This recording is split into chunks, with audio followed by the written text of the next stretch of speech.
Well, I am super excited. Thank you, everybody, for joining. I am haunted today by one of my heroes of behavioral design. This is Donald Norman, who I hope we'll get to mention today. But I wanted to put up an apt background. Don Norman was really my introduction to this world of behavioral design, and I hope for anyone who hasn't yet dug into this topic that Ruth, who I'm about to introduce, is going to be your introduction to behavioral design and a world that really was only seeded by thinkers like Don Norman and many others. So before we get started, just so that folks know, NAF has an entire series of research and tech talks. We do these usually once or twice a month. I'm going to link in if you're watching this on YouTube or after the fact, I will link over my shoulder to the playlist of research and tech talks that happen all year long. This one is a really special and exciting one. We are welcoming Ruth Schmidt, who is not only an old friend and somebody who I've known for a long time, but also happens to be a really important expert in this space and somebody who I think can bring to you all some new thinking about how we approach research and technology in the context of, in our case, high school and CTE, and for educators who are constantly making choices about behavioral design. I hope that the talk here is a good framework for digging in with a little bit more structure. So Ruth Schmidt is, thank you for being here, Ruth, is an associate professor at Institute of Design in Chicago at IIT. Her teaching and research focus is on the intersection of humanity-centered design, HCD's deep understanding of here and now latent user needs with behavioral economics, evergreen insights into human judgment, decision-making, and behavior. Pulling from 9 years in the innovation space, she combines practical application, theory, tools, and frameworks in her work to blur the line between these two disciplines, integrating behavioral insights into design methodologies and integrating design thinking into behavioral problem solving. She holds a bachelor's degree in art and semiotics from Brown University and a master's design with a concentration in design strategy from ID. I am going to link in the notes for this talk to more from her bio, and I hope you all will engage with her directly in the time that follows a little talk that she has prepared for us. We left really good time for Q&A, and so I hope everyone will use the chat, use a notebook, take some notes, and ask questions at the end.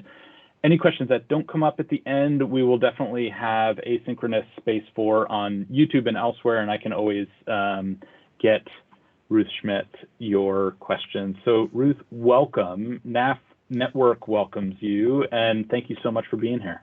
Well, thank you so much for having me. This really is, as Marc said, it's kind of a nice reunion because we worked together, I think, almost 10 years ago, something like that, for the first time. So this was a wonderful invitation to be able to introduce some of the thinking that I do on a regular basis. I'm sort of honored to be following Don Norman because he is absolutely, I think, before there was even a field called behavioral design, he was kind of at the forefront of it. So what I'm hoping to do is to provide a little bit of a grounding, kind of what is behavioral design. I know the term behavioral economics may be familiar to a greater or lesser extent. So yeah, I'll kick off with a little bit of just so we know what we're talking about. But I think education is a really interesting place to think about behavior and behavioral design, because so much of what we're doing as educators in general is creating conditions for learning. And some of those things we do very much on purpose, and other things we may not be taking full advantage of kind of how we can understand how people think and work and behave. So, and yeah, absolutely. I hope to talk for a bit and then would love to have it turn into a real conversation to the extent we can. So thank you. Perfect. Ruth, thank you again for being here. I'm going to turn it over to you. You can share your screen, and then I'll come back for some Q&A after you're done. Perfect. So hopefully this is shown and we can get started. So again, thank you for the introduction. And this beautiful slide actually is my current professional home. This is down at IIT at the Kaplan Institute, where the Institute of Design now is. And what's sort of interesting, I'll get back to this more specifically, it's actually a really interesting example of how conditions shape behavior. So it's almost like living in a real life experiment to some degree. But just to kind of get us started on what behavioral design even is, I figured I'd kind of take a step back before I tell you about my point of view. These are a couple of books that may or may not be familiar. Thinking Fast and Slow at this point came out actually quite a while ago. But it was probably some people's entry into getting to know the field of behavioral design or behavioral science. It is kind of a big, thick book, though. So it may be the kind of thing that seemed interesting and was, to some degree hard to get into just because there's a lot in there, but a really great kind of introduction. The word nudge is probably the most familiar for folks who don't think of themselves as knowing anything about behavioral economics or behavioral design. The term nudge has sort of entered our popular language at this point. And it's basically this idea that when we understand more about how people behave and the psychology that happens, and even the little sort of quote unquote mistakes that our brains make, we can create conditions and what they call choice architecture. We can create choices that can better help us do the things that we want to do, but that are often kind of hard to do. We'd all like to be healthier. We'd all like to be more wealthy. We'd all like to kind of get things done. But nudging is kind of a tool that we can use by understanding more about how humans work to make that happen. And sludge, it's no mistake that is a play on words. There has been, and both of these books, by the way, Nudge and Sludge, literally just came out within like 2 weeks ago. So both in hardcover, like fresh off the press. The term sludge is sort of a version of thinking about nudging. And it's more an explanation and an exploration of why sometimes there are barriers. Anyone, for example, who's had a challenge filling out a tax form, the government is full of sludge, or tried to cancel your gym membership is a great example because they make it really, really hard for you for no good reason. So all of these books, and there are many more, and I do have some links to resources at the end, so happy to share those too. Each of these kind of explores this notion of why don't we do what we want to do, and how do we create conditions that make it oftentimes easier to do things, or at least to kind of keep us on the straight and narrow path. So just to sort of explore a little bit, those are some published books, but what do we mean when I say that we sometimes get in our own way? What does that actually look like? And this is a small smattering of the ways in which we make our lives more complicated. And just the way that our brains kind of work. So none of this is a mistake. There's a little bit of debate in the field about whether what are known as cognitive biases are bad things that we need to overcome, or whether it's just our natural state of being human. I tend to prefer the latter view, that it's just stuff that we need to know. When we're designing for human beings, we need to recognize, for example, like looking at the top right, that we all don't remember experiences in exactly the level of detail that we think we might. If you go on vacation, for example, you may remember the really high points and really low points. There's probably a lot that you don't remember.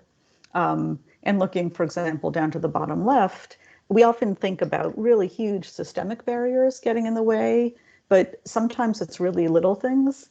I don't know about you all, for example, but I still am in a situation sometimes if I'm looking online and maybe there's really interesting information that I'd like to get, but it makes me sign up for a new account. Like, that's a pretty small barrier. That's not exactly groundbreaking, but oftentimes that's enough to make me sort of back away because it's just kind of one more thing to manage. So if we think about all of these kinds of things, basically what it's helping us to recognize is that when we design for people, we need to recognize that we're designing for people in all their complexity, and that the things that make sense to us may not make sense to them.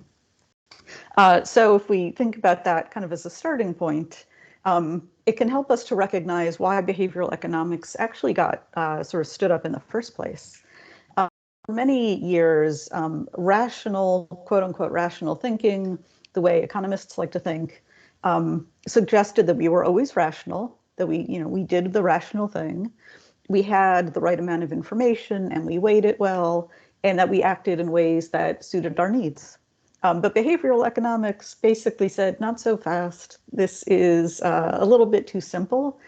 And we could nitpick about the word rational itself. I actually kind of have issues with that because what's rational to one person may not be to somebody else.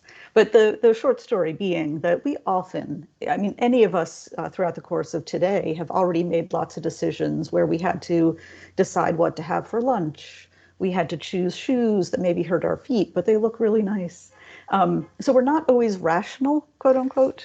We choose things for many, many other kinds of reasons. We also don't always have all the information that we want, or we have too much. These days, it's way too easy to do research indefinitely to try to figure things out. So weighing the right kind of information and making sure that we're prioritizing information in a way that makes sense is actually a bigger challenge than it could be, right? We're not robots, and we have difficulty sometimes processing information appropriately.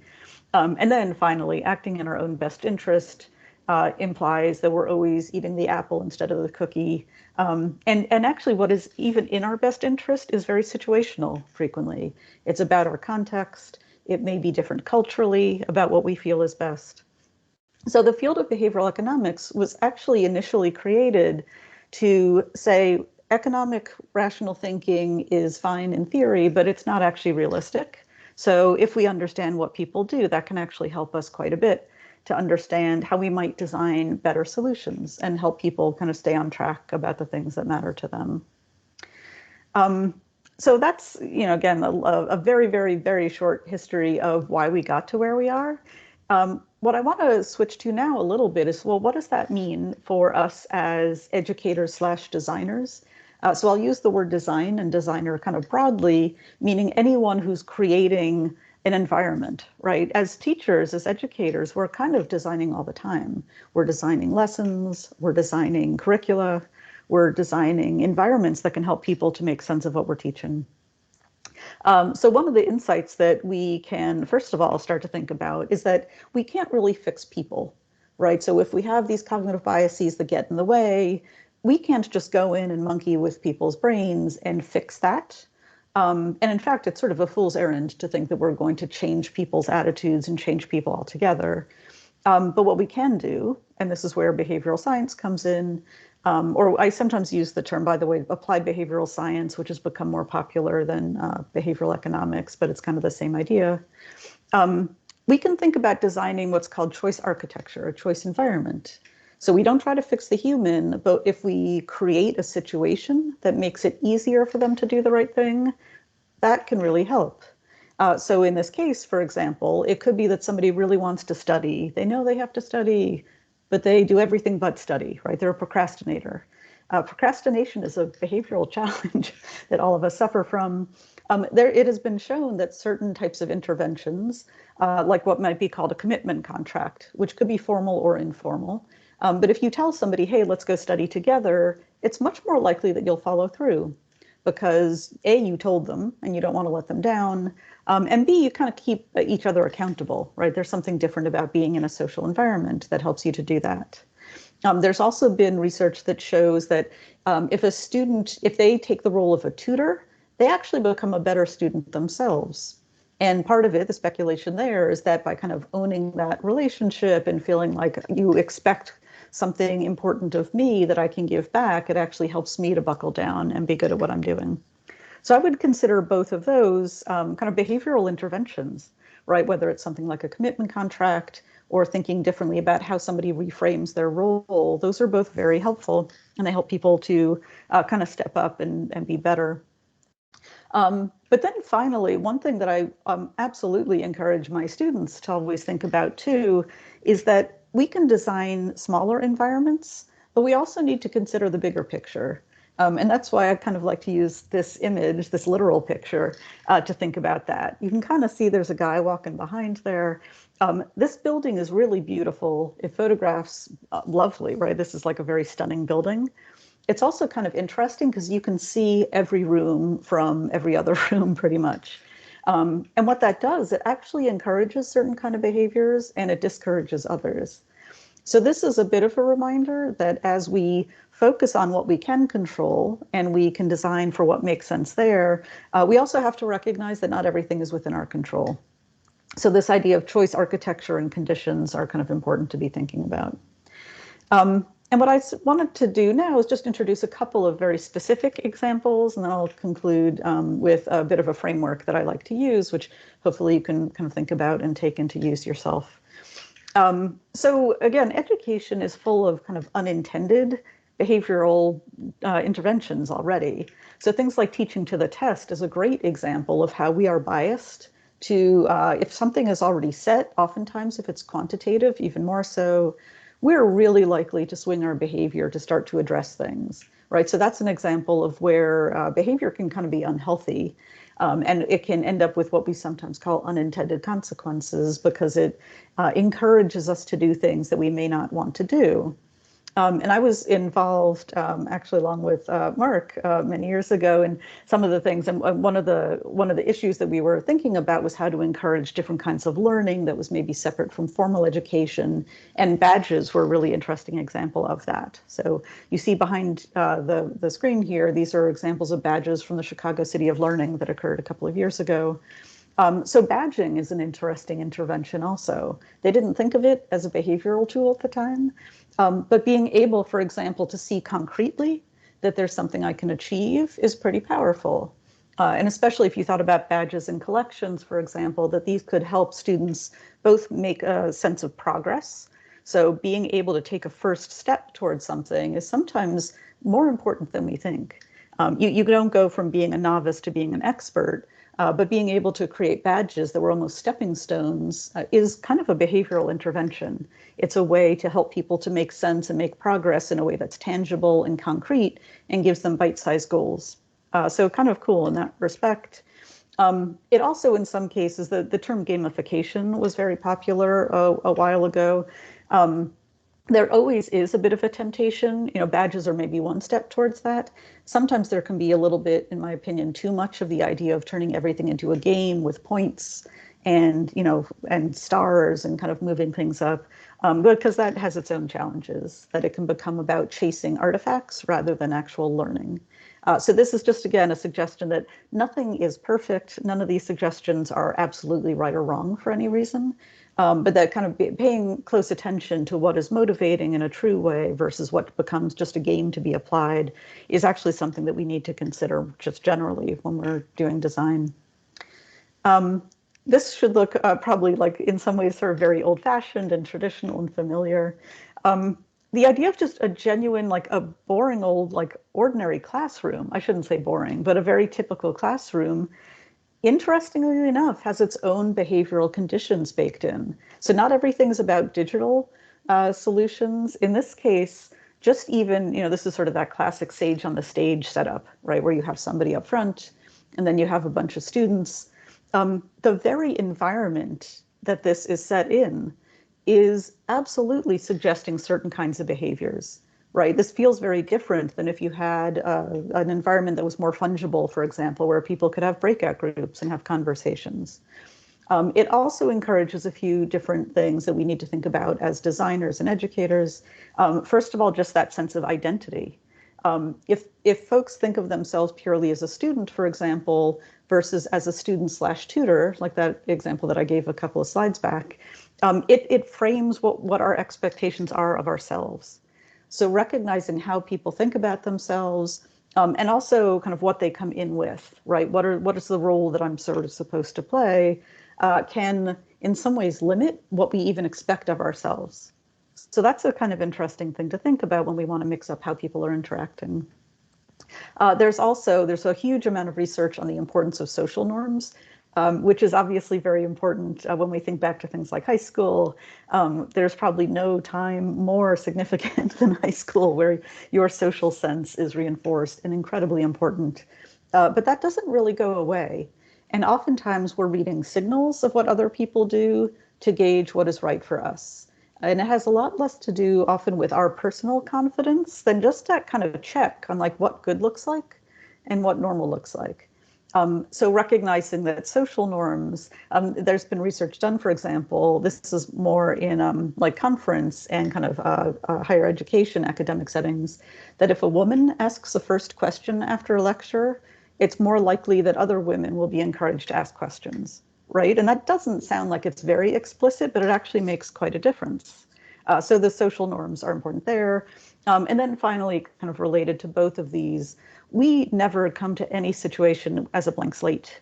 We come in with mental models about what education looks like, what learning looks like, any of these things. So recognizing how people are coming in to a situation and what mental models are operating can also help us to counter those mental models when we need to.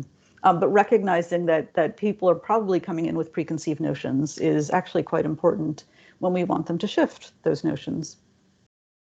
And then finally, one last example, and this is probably very familiar to all of us after the past year and a half that we've been through. It was fascinating as somebody who pays attention to behavioral design to kind of see this field experiment that we were all thrown into without our consent, I might add, where we were basically participating in a whole new way of operating on Zoom most of our days. Right. And it was very interesting as both a researcher, but also just as a human to see how this was impacting our behavior and also our personalities and how we interacted with folks. As somebody who teaches in a design program, it was highly weird, I have to say, to be interacting with people only through screens. In some ways, it was good. I could see people's faces. And right now we're back to masks. And so that's a little bit challenging. But it's also, there's a certain amount of what's called cognitive overload. When we're bombarded by cues and information, it makes it really, really challenging to kind of gauge and weigh what's going on. And I'm curious, actually, like considering, I'd be very interested to hear from this group, for example, what that experience was like, what worked well, what was challenging between in-person and remote learning. But even more so, the hybrid learning model, which I've never gotten to work very well, I have to admit, which is partly challenging because we're just sort of so bombarded with different types of information. And one aspect of this that I remember really distinctly noticing, and again, would love to hear if this was true of you all too, is that with tools like Zoom or Teams or Miro or Mural, there are all sorts of tools that became available to us, which were already there, but suddenly were lifesavers. But one thing I really noticed was that the amount of information and content that could be shared was actually pretty decent. There were some really strong and useful ways to exchange information in a sort of transactional way, often. But what we lost, and from a behavioral standpoint was really interesting, was that we lost all of our peripheral vision, if you will. Like it was easy to just click a link to say like leave meeting and you were done. And my poor design students, who are all graduate students, so these are all like grown-ups who have a lot of motivation to make it through the program, they had no studio experience. They had no way of learning from other people. Right, so this not only changed the content that I was delivering, but also it really changed the experience for them. And from a behavioral standpoint, that was really something that we've been actually struggling with. How do you help people to build a studio culture in the absence of a studio? And then finally, of course, and this is quite important, the translation from in-person to remote learning really highlighted certain issues in equity. So for example, it was a real struggle in some cases to choose, do we want to be able to see people? Because that increases a sense of engagement. But we also recognize that in some cases, people had challenges with connectivity. They might have felt stigmatized about the home that they were living in. So again, the things that we might have assumed made sense in one context, in a really important way we had to question when we moved to the remote environment. So again, just a couple of examples to think about what we might consider in a broad way.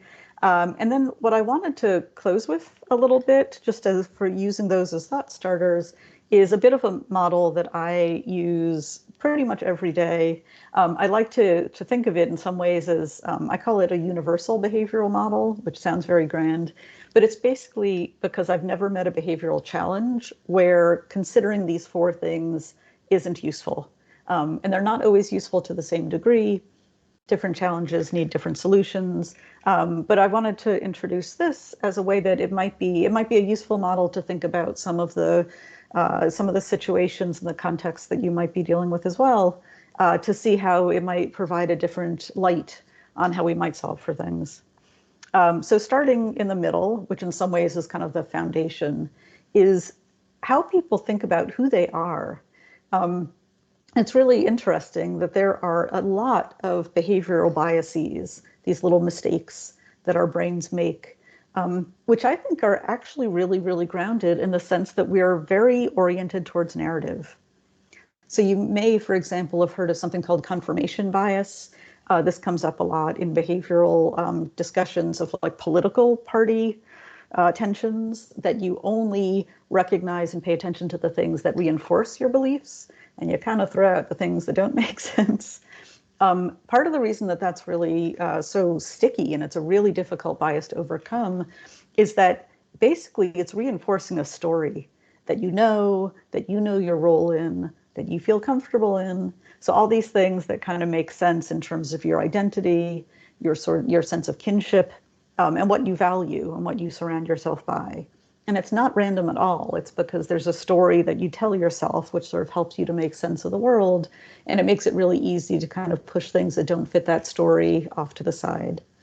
So this is my suggestion when I'm considering any kind of design challenge, actually behavioral or otherwise, designing in general, absolutely understanding who the person is, but also recognizing kind of what are their beliefs, right? What are their inclinations?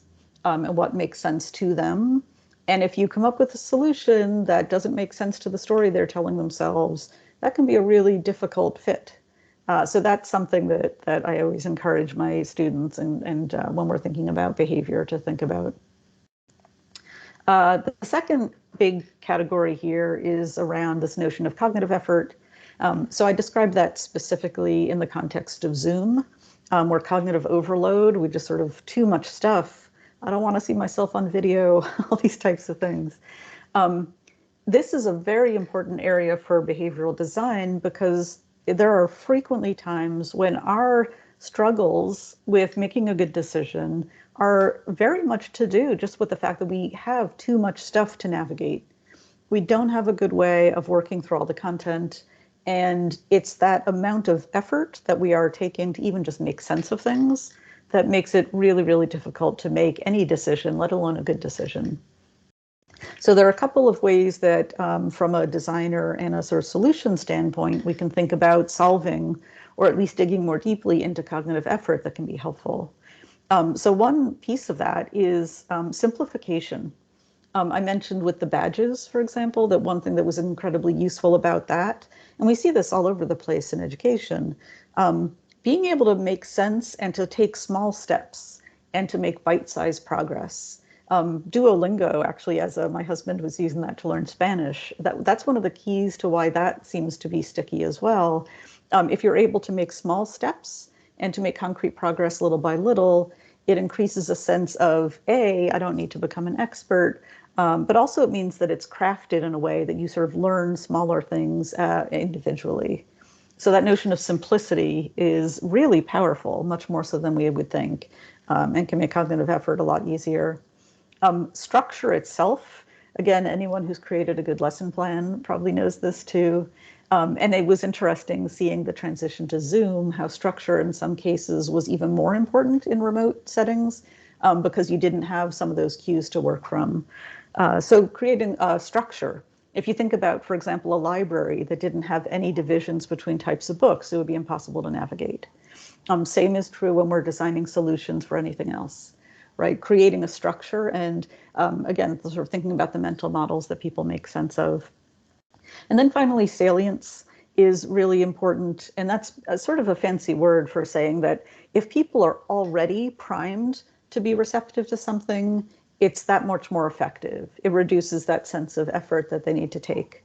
So sometimes an example I'd like to use there is that, when it's about tax time, for example, people are thinking about money. So that's actually a really good time to start introducing topics around financial management, because people are already in that mode. So again, a bunch of things to think about just to reduce our effort in actually thinking through things. Uncertainty is one of my favorite areas, and I think in some ways really, really maybe the most important. Uncertainty is a horrible place to be, usually. It's different than novelty, which is fun. It's fun not knowing what you're going to get for your birthday present. But uncertainty about the future is really challenging. So what can be helpful there is giving a sense of reference points. Again, thinking back to the project that Marc and I worked on together a number of years ago, one of the things that we were trying to sort through was how to provide a sense of kind of where I could go and who could I be if I'm a youth and I'm trying to figure out what is my future. And if people only have a reference point of grand success and don't have a reference point of all sorts of other things, that can make it really challenging to even figure out what feels right and what comes next. So being able to create a sense of where we see ourselves relative to other things can help us to recognize where we are and where we need to go. And that goes along with these two other items, kind of similar to how stories are very important. If we can make value about things concrete rather than abstract, that can be helpful. The future is challenging for many reasons, but a really major one is because we have no idea what's coming up.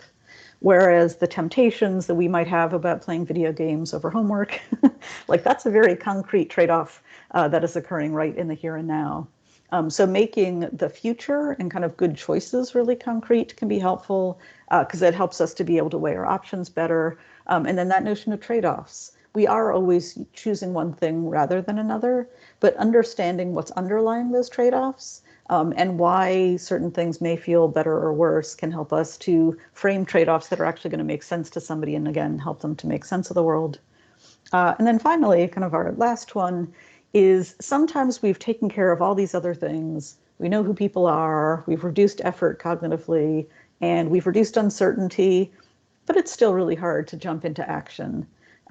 My classic example there is like making a dentist appointment, right? It's like, you should, I know I should floss, all these types of things. But sometimes it's hard to tip that into just actually getting things done.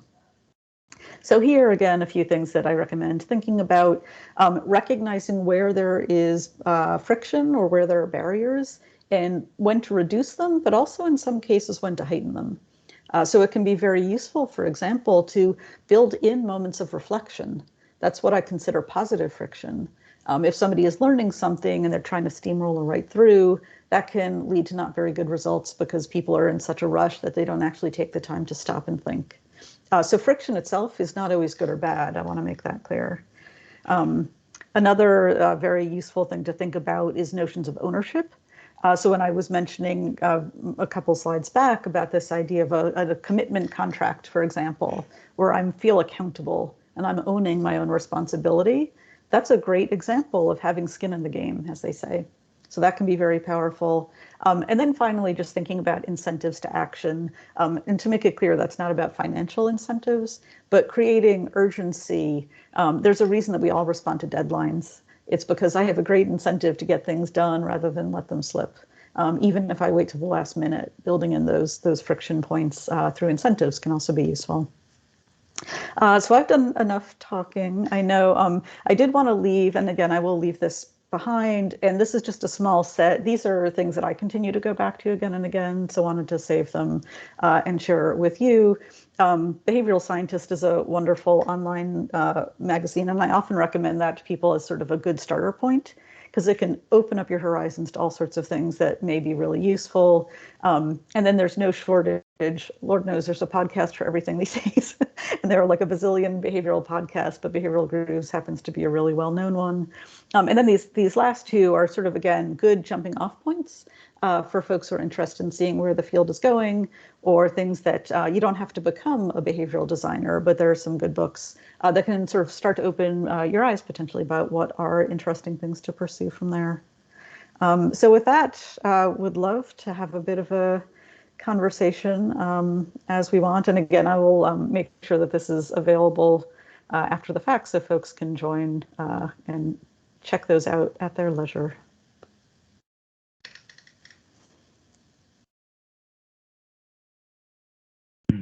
Ruth, thank you. That was amazing. I have about 47 questions. Things, questions, and also just things that I wanted to, I don't know, made me want to add an hour to this talk so we could sit and have coffee and we could pick your brain a little bit. I'm going to pull up I'm going to do some screen sharing of my own just to share something. But in the meantime, I'm going to ask a question that's in the chat. There are some thank yous and folks who had to run a little early, just so you know, folks were really excited about the talk. And so Nick asks, part of our work at NAF is really to help students take ownership of their own learning. We're playing around with how to do this more effectively, but have you heard of good research or just insights and words of wisdom you could share on this topic? Maybe, in your case, maybe you're seeing more in higher ed, but where are you seeing bright spots? I'll rephrase.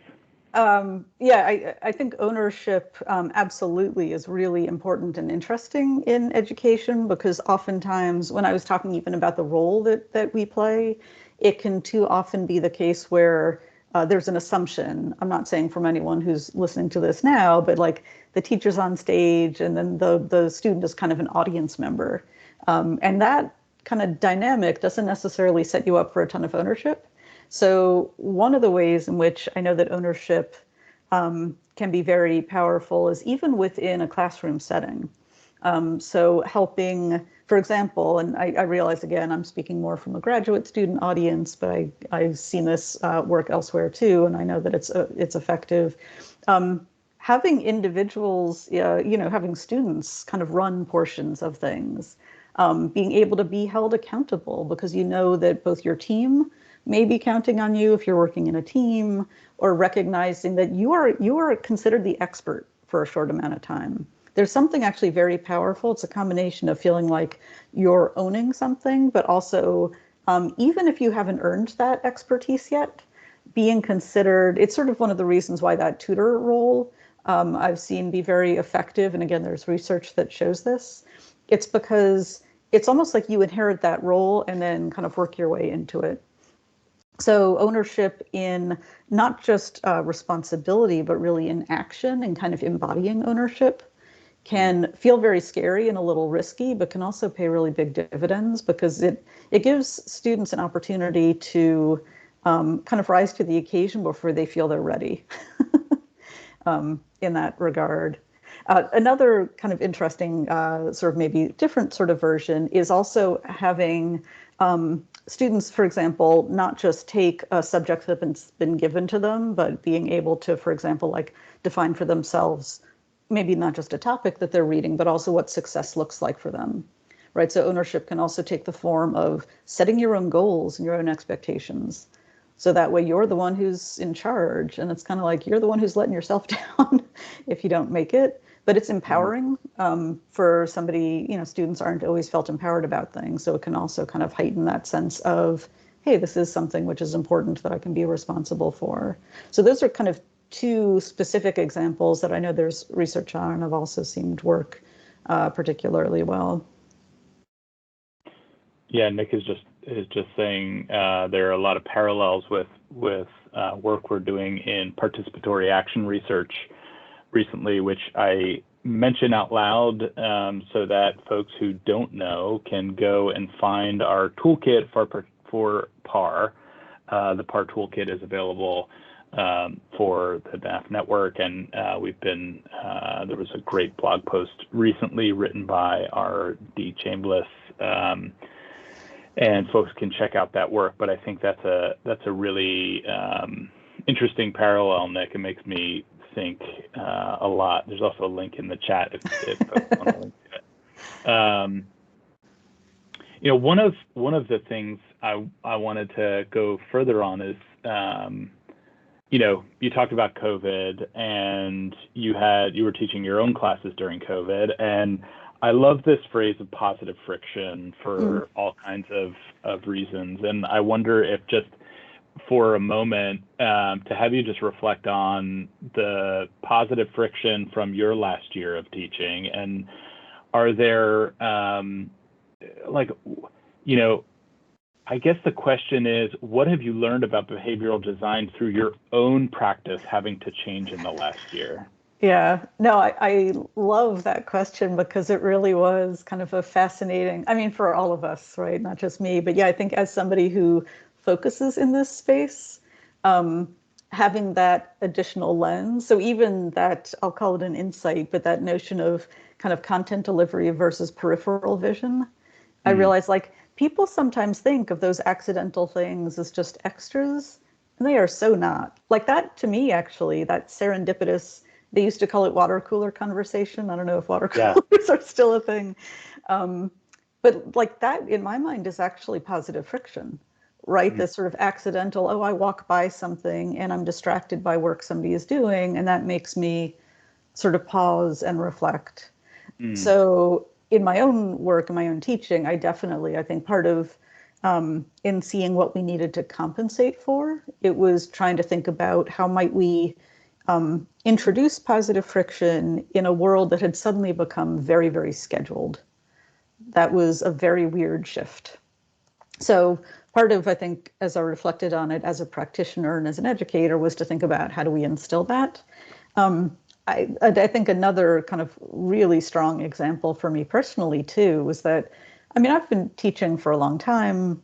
I'm a full-time professor now, but I've taught as an adjunct for many years before that. So some of the classes, I'll be honest, I've been teaching for 10 years.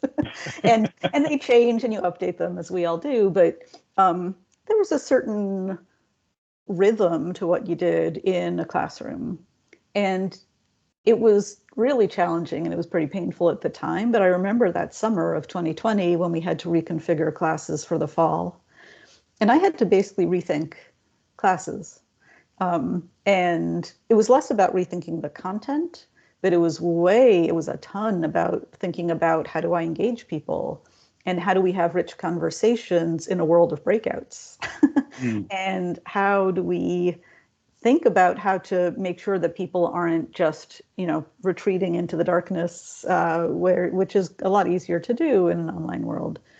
So I think for me, absolutely, another piece of positive friction was even just having to question and reflect on my own assumptions about what I was accustomed to doing. So that was a way it was a little bit more structured, but 100%, that was huge. Yeah, you did at the beginning a little book share. So I'm gonna hold up a book and see if you know it. I'll bet you do. I hate. Oh yes, I got it. I got a glimpse of it. Yes. Hang on, I'm gonna turn off the blur. Come on, blur.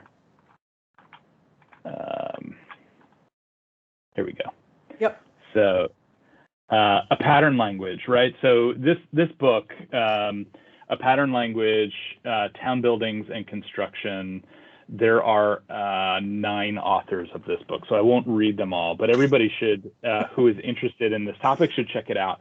But this is a book that no doubt I had a feeling you knew well, but this is one I thought a lot about this year, right? So pattern language is all about, for the design of things like interiors or exteriors, even public spaces, buildings. This book is all about the patterns that yield, you started here in your talk where you were talking about the intentionality of spaces. Yeah. And I wondered a lot this year about the intentionality of spaces and how much we're constrained by the box I'm in right now on everybody's screen. but also what are the patterns that are yielding positive results and yielding the kind of things that we really want out of learning spaces. And so you make me think of that when you're talking about, figuring out what are the new patterns. And as we go halfway through the year, we were definitely far more savvy to what's going to work in this digital environment than we were at the beginning. Yep. But I feel like we're still kind of writing the book on these new patterns. Yeah, no, I can't tell you how tickled I am that you shared that book, because I think that whole idea of pattern languages in design, but in behavioral design maybe even specifically, is super important and really underexplored for exactly that reason. And without kind of going down too philosophical a path, there is this, so for everyone who doesn't know me, like I'm a trained designer.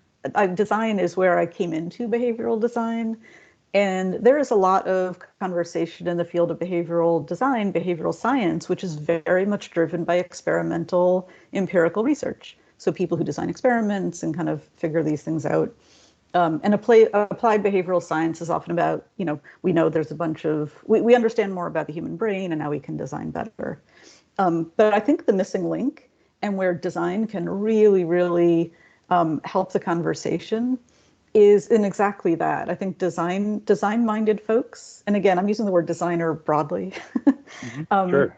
But the ability to kind of make those connections, which is what patterns are about, and to see what works well, and to be able to not necessarily achieve perfection, but to be able to understand, like, well, why is this set of interactions or this set of constructs working really well, and what can we learn from that so we can apply it somewhere else? So it's less about solving individual problems perfectly than kind of like, what are we learning from this entire experience that we can then reconfigure? And even, again, I'm curious from other folks too, like what can we bring now into our in-person classrooms in some cases, because we have renewed insight into things that worked. So yeah, that's like amazing. It's almost like I gave you $20 to show that book. Well, you didn't. But it's amazing. I have one more show and tell. Let me know if you can see what I'm seeing. Yep. So I share this because so this is the behavioral design alignment chart. I bring it up because I think people might be as tickled as I was seeing it, but bringing some of these things that you've talked about to life. Explain what we're looking at and how do you use it in your work? Yeah, so this is the idea of an alignment chart. First of all, like I didn't play D&D a ton as a kid, but my brother did, so I was very aware of this idea. And for those who aren't familiar, there's this notion of from lawful to chaotic as one dimension, and then good to evil in the other. And so this was my way of kind of expressing the variety of behavioral design solutions. Well, what this really was, part of it was a fun exercise, because I realized, oh, I have all these examples and they somehow fit perfectly into this. But joking aside, one of the things that I think really spurred creating this was recognizing that we oftentimes in talking about things like nudges or behavioral interventions, there's often this term about nudging for good. That's a term that comes up in some books, for example. And like, that's great. I have no issue, of course, with like using behavioral design for good. But it's also, what I wanted to do is a little bit of a recognition that there actually are ways to use these insights in ways that are not healthy, that are not actually good for people. And in fact, when I teach a class on behavioral design, which I do a couple times a year, our last class, we actually spend time, a portion of the last class is on ethics. Because I feel very strongly, what is it, Spider-Man or Batman? I think it's Spider-Man that's like, with great power comes great responsibility. Yeah. I think that is hugely important also. It's a bit of a weird stretch, I know, but it's really important in design too. And if we understand all these ways in which people behave, we can use them for not so good reasons. Hmm. So this was, in some ways, it was sort of fun, but it was also a way to kind of recognize that just because, like, okay, the one in the top right, which is kind of one of these classic examples, which is kind of hilarious when you when you first Yep. read about it. That is, I think it's like a Dutch airport was the first place that did that. The And fly in the urinal, right? yes, yes. Yeah. Okay. So in a men's room, I'm not a guy, but from what I've heard, this is actually quite helpful in helping people to aim where they should. Yes. So it's a little bit silly and goofy and definitely kind of, breaking rules to a certain extent, but a really interesting example of, this doesn't all have to be all scholarly and, straight-laced. We can actually think about behaviors in ways that are charming and provocative, but being really useful. Whereas the evil examples, yeah, are typically about kind of we are at the mercy of somebody else's decision making, which is Yep. not a good place to be. I would say, as a designer, we don't want to be we don't want to be designing things that are down there. So Yep. yeah, so I'm glad you showed this because this was a lot of fun, but also yeah, it was actually a good exercise. Yeah. So tell me if I have this right. I'm going to translate in case it's helpful to folks thinking about it. So like I'm going to take the Netflix example because it's one that we all recognize, right? The auto cue is because I have you here, I'm going to feed you more because our value as a product at Netflix really depends on how much time you give us, right? So I'm going to cue this sucker before you're even done watching the last thing. As educators, we could take this concept of seat time, which Nick asked a really good question Mhm. about. He says, seat time seems more and more outdated in the digital space, interested how learning environments can evolve as the concept holds less weight. But his question makes me think of this Netflix example in the following way, that as educators, we have a choice to make. It's either because I have you here, I'm going to load in more of my old practice and just keep jamming information in there and make you recite it back, or fill in the blank. I think that's kind of the moment it makes me think of. It's like, what's the blank? Is it more choice? Is it because I have you here, let me give you this time to create something I would have never been able to contrive as an educator as being the right way to learn this thing? What do you think of when you think of Nick's question about seat time and whether or not it's sort of outdated for this digital space? Yeah, no, I think that's a really, really important question and important notion. And actually, in some ways, I see it as being also related, both in terms of what you're describing, like how do we actually evolve practices, but also it's a really classic example of how we, not just in education, like across many different domains, things that are easily capturable and easily measurable often become proxies for what good is.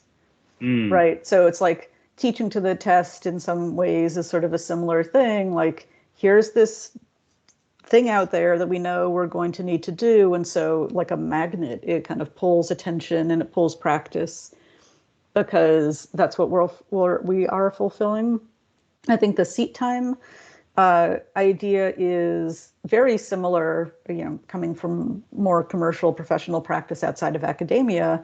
It's the same reason that sales are valued and things like mentoring are not as much. mm, It's really, really hard to capture the value of mentoring because it's like not only is it qualitative, but it's, how do you weigh that somebody's mentoring is better than another? It's a very kind of yeah, imprecise science.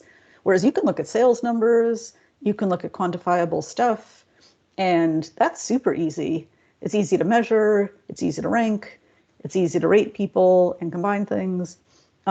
So yeah, that is, I think, kind of an indication and an illustration of a much, again, a really important and not so healthy behavioral urge that we have, where it's much easier to look to things that are quantifiable, because it helps us to make sense of the world. But yeah. it's not it's not a good proxy for actual learning or for quality or for anything along those Mm. terms. Man, so I have so many things I want to talk to you about, and now we're gonna have to invite you back, and I hope I hope we can get you back because there is so much here, and you have just in the short amount of time that we've been able to chat, you've offered so much thinking, and no doubt to the group here and the group that are going to be watching over our YouTube channel over time. So, Ruth, I just want to thank you first of all, and two, invite you back with an open ticket and just say, like, please come back, talk with us about behavioral design. And I hope the rest of this year goes fantastic for you, and that some of what you learned from behaviors of last year improve practice for this coming year. And I hope you'll come back and tell us more about what you learned and saw from your year. Absolutely. No, thank you so much for having me. This was delightful. And yeah, no, let's I could talk about this all day long, basically. So yeah, we'll have to figure out a time for a part two at some point. And thanks everyone, yeah, who was able to stick around and be part of this. So yeah, this was great. Thank you for having me. Outstanding. Ruth Schmidt, this has been another Research and Tech Talk, and we will link before we fade to black on the video to the rest of our playlists. And thank you again, and we'll talk to you really soon. Enjoy the rest of this 2021, if I don't talk to you before then. And farewell from everybody who's sitting in the chat right now. Excellent. Thank you all so much. Talk soon. Thank you, Ruth. Bye-bye. Bye.